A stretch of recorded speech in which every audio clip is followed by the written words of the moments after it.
up to the big fish and said, "Arf, arf." The big fish swam far, far away.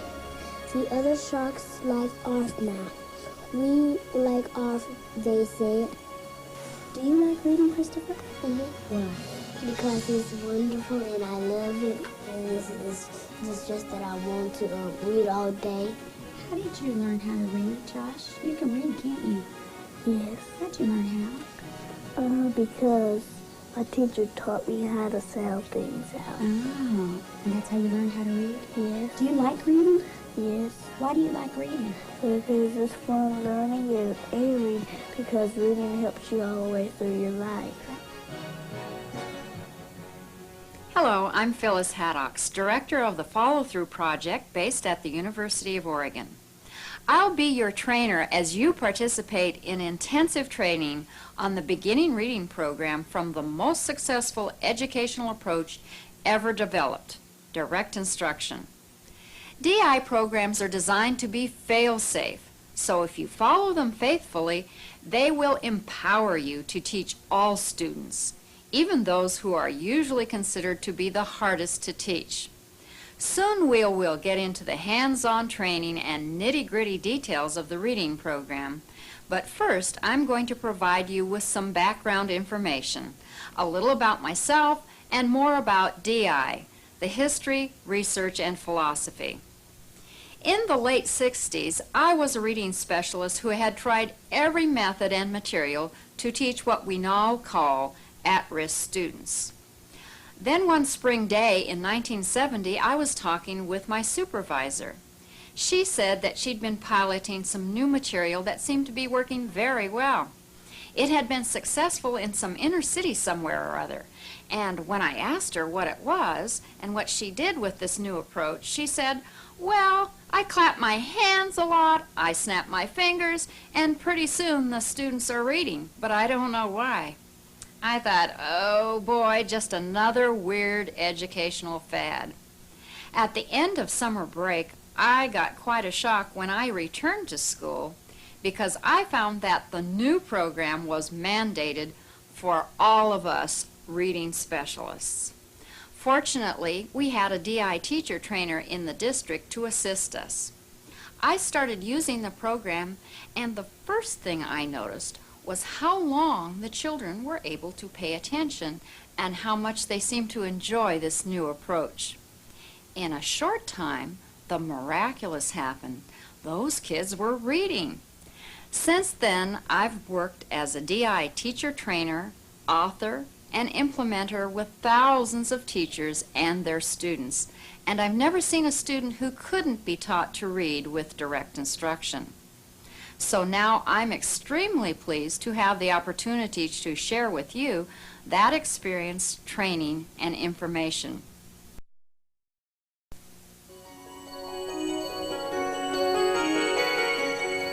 The Direct Instruction Reading Series, Reading Mastery, was designed to efficiently teach students functional strategies so that they quickly learn how to decode independently, comprehend what they read for a wide range of purposes, and enjoy the whole process while they learn. During the first 2 levels of Reading Mastery series, children learn how to read. Reading Mastery 1 and 2 should be considered as a unit because together they teach foundation decoding and comprehension strategies.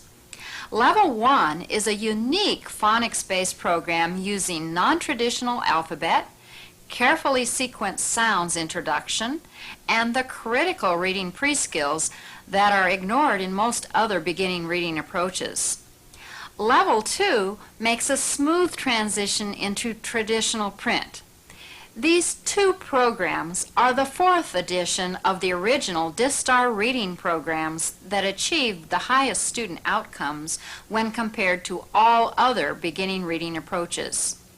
4 times over the past 25 years, these programs have been revised and updated using feedback from teachers and data on student performance. This unique field testing and revision process has resulted in progressive program improvements that have made learning even easier for children and instructional procedures more manageable for teachers. Reading Mastery 1 was designed to be used with young children who have few or no basic reading skills. The program can appropriately be used in preschool through primary level classes. There's an accelerated version of Reading Mastery 1 called Fast Cycle. Fast Cycle is typically used with children who can learn at an accelerated rate. In both Reading Mastery 1 and Fast Cycle, students are taught 40 different sounds from a specially designed print. When you first see Level 1 material, this funny-looking alphabet is probably one of the most striking features you'll notice. This elaborated traditional orthography is used to facilitate learning to read and make it a simpler, faster, and more predictable process by reducing the potentially confusing discriminations beginning readers will have to make. This print allows students to say only one sound for each symbol. Only lowercase symbols are taught so the children don't have to learn two symbols for each sound. Macrons or bars over long vowels make vowel discrimination easier. When letters are silent, they are shown in smaller print.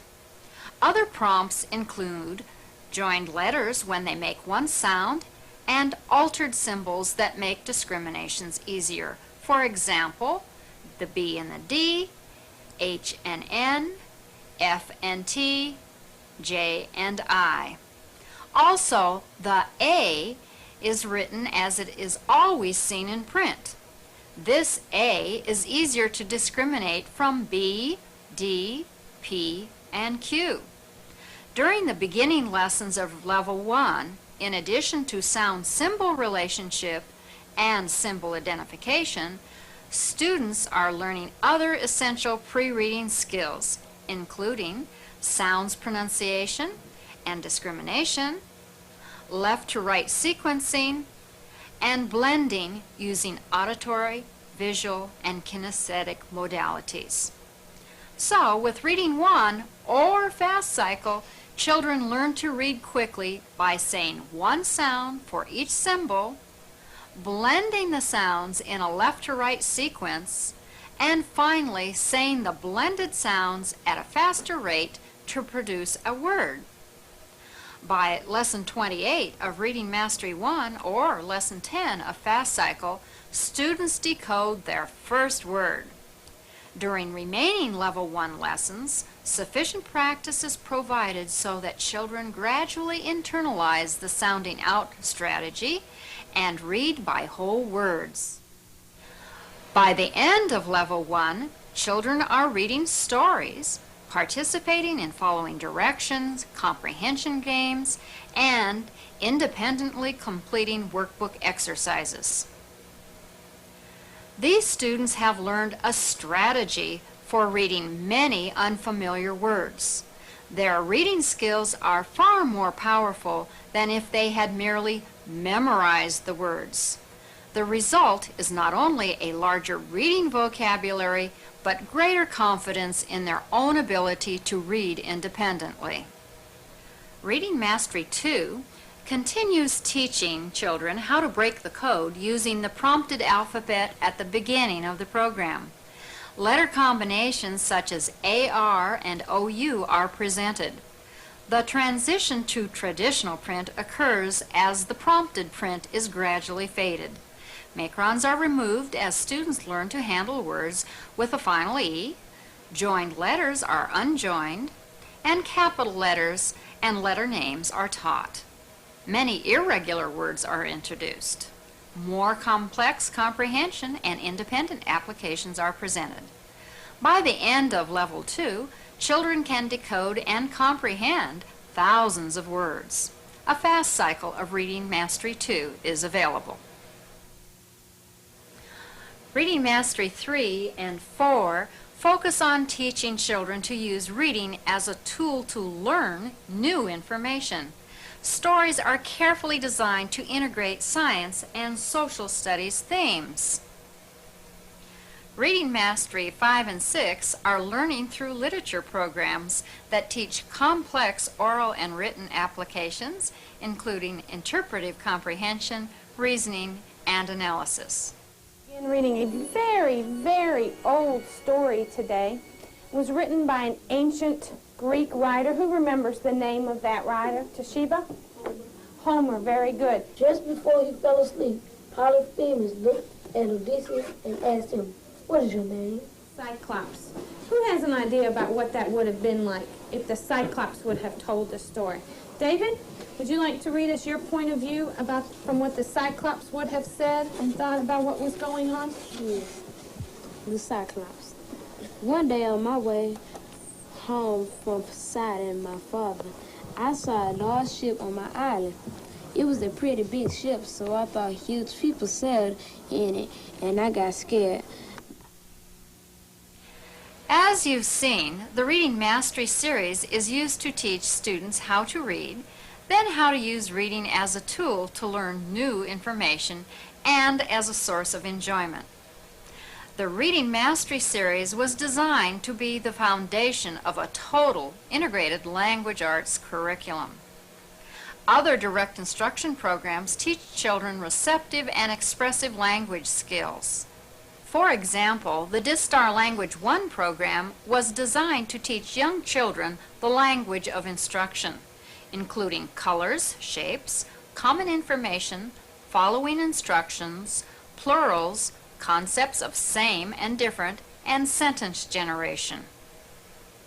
The Reasoning and Writing series was designed to teach higher order thinking skills, including story grammar, perspective, inference, and a wide range of other receptive and expressive skills.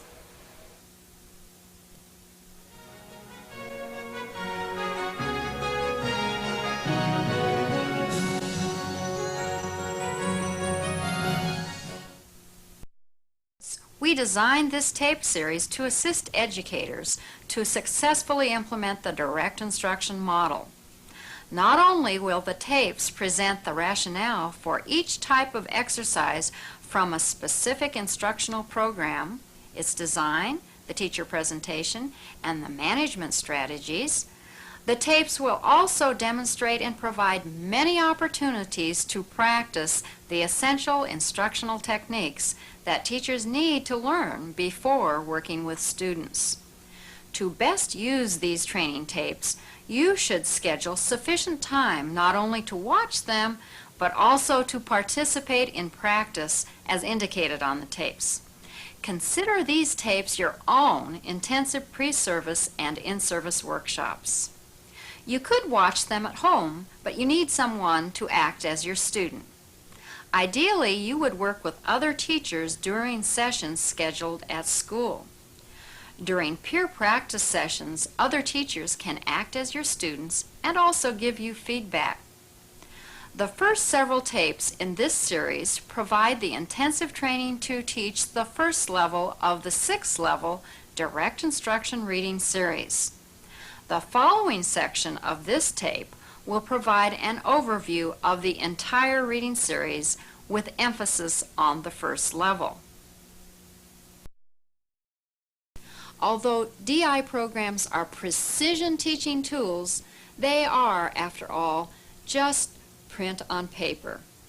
A teacher is the vital link between the instructional tools and the learner. Now, Zig Engelman will discuss your vital role. When you do direct instruction, you're going to serve a lot of people. You're going to serve yourself, you're going to serve the kids, and you're going to serve the system and the parents. That sounds pretty ambitious, but it's true for this reason. You will be able to teach more kids more effectively than you've ever taught them before. You'll reach more kids. The reason is that the program's been designed that way. When we designed the program, we didn't start out with the idea that kids should be taught this way or that we should use particular techniques. We started out with the idea that the kids would teach us.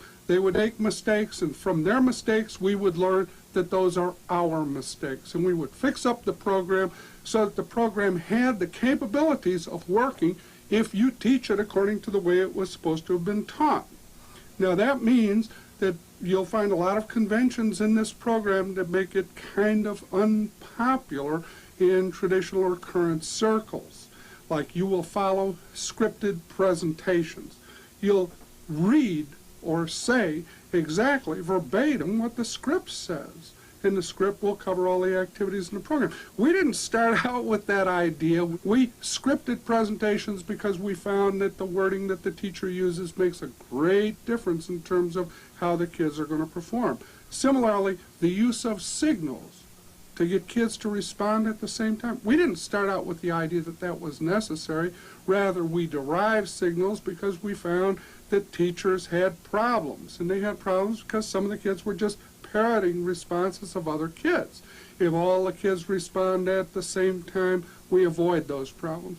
And similar other features of the programs like correction mistakes, correction procedures for mistakes that kids make. We didn't start out with the idea that we should introduce those. Rather, we found out that because the kids made errors, we had better provide articulate correction procedures so that all the details of the program, how you position yourself with the kids, how you present the task, even the pacing that you'll use to present the material is designed to keep the kids' interest and to assure that they'll be on task and follow your signals. So that everything is designed with you in place. The idea is that you're going to get information from the way the kids respond. You're going to use that information to reinforce the kids or to correct them. You will know what each kid is doing. So in a sense, even though you're going to be working with a group, it's like working one-on-one with the individual kids. You're going to be able to hear what they all say. You're going to know what they're all doing. And you're going to be able to teach them to mastery. That's really important. Unless kids really master the material, they're not going anywhere. If all they do is receive exposure, that's not going to help them. You build on a foundation, and the foundation are the basic skills. And what's built on those are more sophisticated skills. And what happens and how that translates into what you're going to do is every day you'll see kind of versions of the same kind of tasks. But every day they're going to be a little bit changed, a little different from the preceding one. And over time, what you'll see is that you start out with some pretty simple tasks, and now they're very complicated. And the kids are all performing at 100%.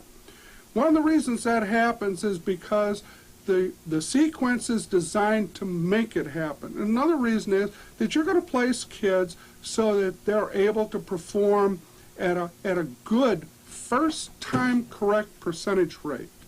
They're going to be correct on most of the things you present, and they're going to be first-time correct, so that as they go through the program, they will maintain that first-time correct percentage. That means that the tasks will get a little harder and a little harder, and the kids will continue to get it right, get it right, get it right. You will reach kids you've never been able to reach before. And one of the reasons I mentioned before is because of the sequencing of the program. Look at it like this, that you have only so much time to teach kids. Now you can do it either one-on-one, you can do it in small groups, you can do it different ways. But if your goal is to teach them as much as possible during the available time, you can improve what you're doing somewhat by motivating them more, by turning them on, by giving them a reason for doing it. You'll do that.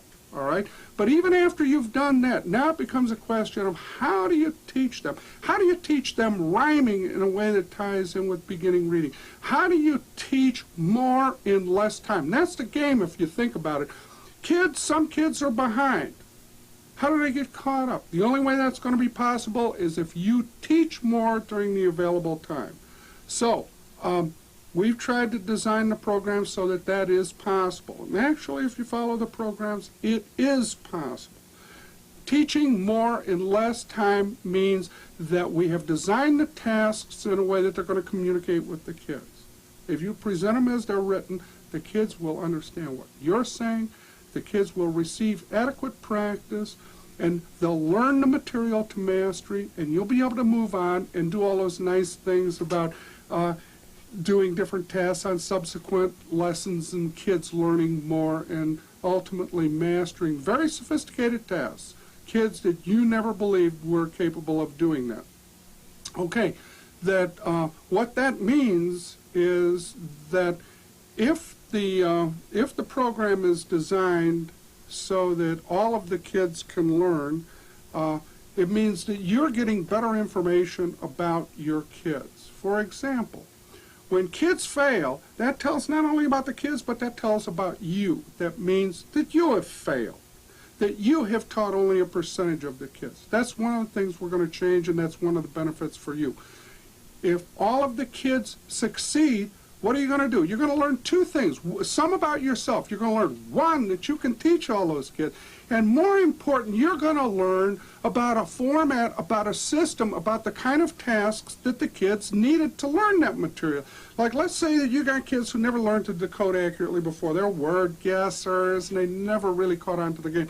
When you learn through reading mastery how to change that, how to teach kids effectively, you're going to see a model of how to create learning. You're going to see how much repetition the kids need, what kind of examples they needed to bring them to mastery, how much it had to be reviewed, how much the material had to be used once they learned it, and a whole bunch of technical detail about how to teach more effectively. You'll become more of a technician. You'll learn more about teaching. Okay, that's only going to happen if you follow the program, and it's only going to happen if the program is designed so that it addresses all these technical details. It's a technical game. It's not anything that you casually go out and do. Like when we field test kids, we've made every mistake that you would make if you designed a program. And we saw those mistakes because we could follow those kids up, and we could see the results of our efforts and where we goofed up. And we made all the mistakes, and we corrected them, and we corrected them in a way that we can safely say, yeah, the kids can learn this stuff. Even kids you didn't dream could do it. And that when you do it the right way, you're going to have great power. And your power will also be a great service because it'll be transmitted to those kids. And when it's transmitted to those kids, it means the school has done a wonderful thing, because it's reduced the amount of special help that's going to be needed for some kids later on. It's reduced the special services. It has accelerated the kids. It has given a future to kids that otherwise wouldn't have a very bright future. So it has served the administration, served the school, and it has really served the parents, because you're functioning as a surrogate who does something that nobody else in society can do. No social workers, no legal agency, no health agency. You've given kids a future. You've given them the potential to do things they otherwise could never do before. So hang in there. A lot of it's going to be counterintuitive. You're going to do stuff just the exact opposite of the way you thought it should be done. But you're going to see why you do it, and furthermore, more important, you're going to see that it darn well works. So do it. Work hard at it. Give it a full shot.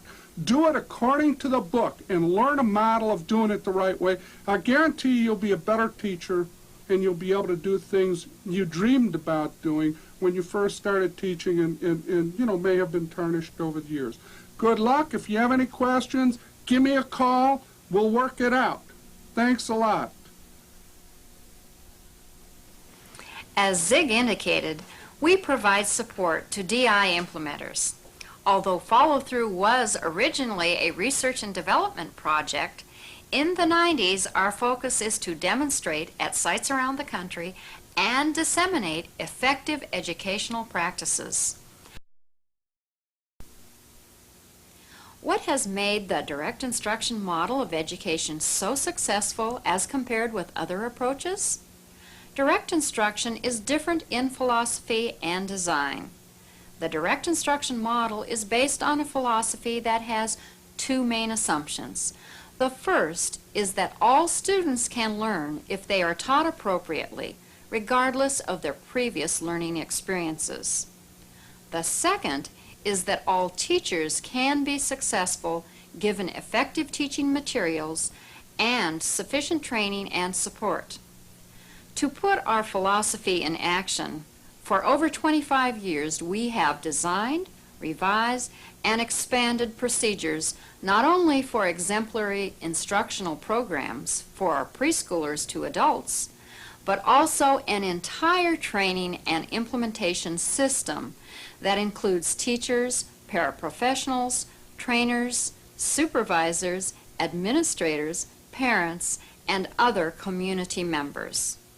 Direct instruction is the most exciting system of teaching that I have ever used. When I started using it, I was a special education teacher. I had 9 special education children who were non-readers. At the end of the year, they were all reading. It was utterly amazing.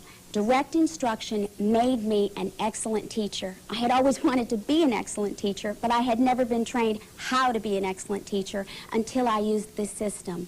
When I got to Wesley Elementary School, what amazed me even more was that this program not only worked with special education, low children, but also worked with average and above average children, making them gifted through the use of the program. Our goal for all teachers is that they teach all students not only specific information, but also skills and strategies needed to solve problems independently. We want students to learn how to learn, then how to apply what they have learned to a wide range of academic subjects, and ultimately to real-life situations they encounter on their own. How are direct instruction programs designed to ensure that teachers can successfully teach all students these skills and strategies? Every skill is broken into sub-skills, small component skills that are taught one by one. Each sub-skill is taught until it is fully mastered, and then each sub-skill is continuously reviewed. Then these skills are integrated into more complicated strategies. These strategies are also taught to mastery and continuously reviewed. In this way, students use increasingly more complex skills. And I had an opportunity, was standing on the sidewalk after school, and a boy walked up to me and he said, "Miss Klutz, I don't think you remember me." And I said, "Sure I do, your name is Terrence." And I had actually taught him in 2nd grade. And he was graduating with honors from high school, and then he was going on to Texas A&M. Currently, when implemented as designed, the direct instruction model continues to show positive outcomes. In fact, the approach was featured on Primetime Live. They're going over vowel sounds, they're going over combinations of vowel sounds. We're plugging them into a system that I'll guarantee at the end of the year this youngster will be reading. You find children doing special work in every classroom. These 1st graders are doing 3rd grade math, learning to multiply by 9.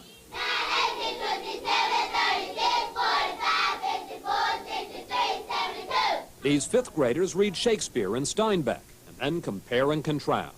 Over the past decade, Wesley has been one of Houston's best performing schools, with children consistently doing work up to 2 years ahead of their grade level. I had a seminar, a DSTAR seminar, and I just used those same strategies and techniques throughout, you know, in all my teaching, not just in the reading. I just transfer them over to my other subject areas. When people come to Wesley, they often hear the word DSTAR and assume it means our primary reading program. Actually, DSTAR means Direct Instruction System for Teaching Achievement and Remediation, and includes a whole array of curriculum like Reading Mastery 1 to 6, Connecting Math Concepts, Expressive Writing, Reasoning and Writing, and lots of other programs that we use here very successfully at Wesley. Macbeth, Macbeth, Macbeth, beware Macduff, beware the thane of Fife. Kids are given a basis, a foundation with mastery, and from that foundation you can veer off. My kids now are reading Shakespeare, and without mastery I'm not so sure they could handle that, because mastery maintains skills and it doesn't assume things for kids. And it gives them the foundation to veer off, and that's what my kids have done with Shakespeare. They've veered off, and they are independent thinkers. They're creative thinkers. Just prior to publication of the first direct instruction programs, the United States Office of Education, as part of the War on Poverty, created a research and development project called Follow Through. This project was to be a follow-through on Head Start and was organized to select and test nationally recognized educational approaches to improving the achievement levels of economically disadvantaged youth up through the 3rd grade. Follow Through was the largest educational experiment ever conducted. For a period of 9 years, the Follow Through project compared major approaches which, with minor modifications, are the same approaches that are popular today. Those approaches were used in 170 communities with 75,000 children a year. The final evaluation showed that the direct instruction model, which used the original DISTAR programs with positive reinforcement procedures, was substantially more successful than any other approach, as measured by standardized tests and parent interviews. The direct instruction model achieved the highest results in both basic and cognitive areas of math, reading, integrated language arts, and also in increased feelings of self-esteem. We fulfilled our motto, so they shall not fail. Follow-up studies revealed consistently positive outcomes for direct instruction students. At first glance, DI does appear radically different from other approaches, and it is. However, there's a logical reason behind every procedure and strategy used in DI. The direct instruction model is unique in education because before any material was published or disseminated, strategies had been field tested with many children and their teachers and had proven to be effective. In the mid-60s at the University of Illinois, Siegfried Engelmann developed the direct instruction approach. Through a grant from the Carnegie Foundation, he and his small staff undertook a project to demonstrate that with a strong intervention, it is possible to prevent public school failure, that all children can learn, even those with labels. The students in this preschool project were economically disadvantaged 4-year-olds who had older siblings already placed in special education.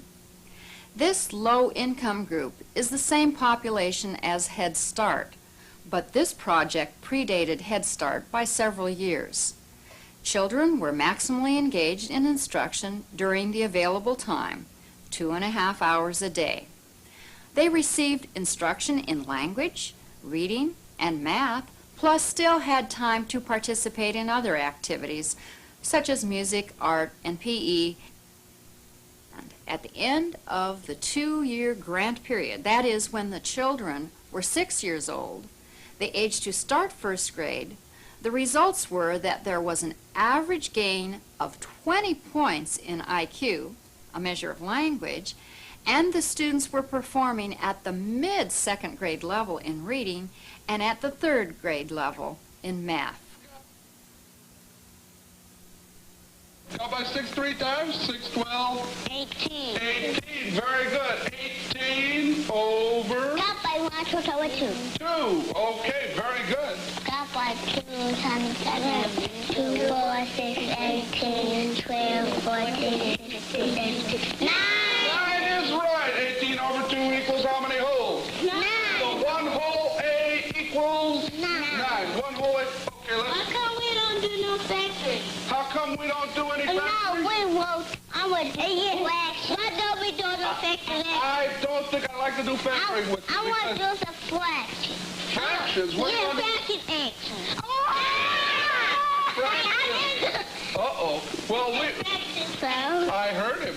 Okay, here we go. Here, I'll let you make up a little fraction story. You go into a store and you say, I want to buy a pie. And the guy said, that's right, because 1/4 pie costs 5 cents. 1/4 pie costs 5 cents. How do I write it up? 4 P equals 5. Go!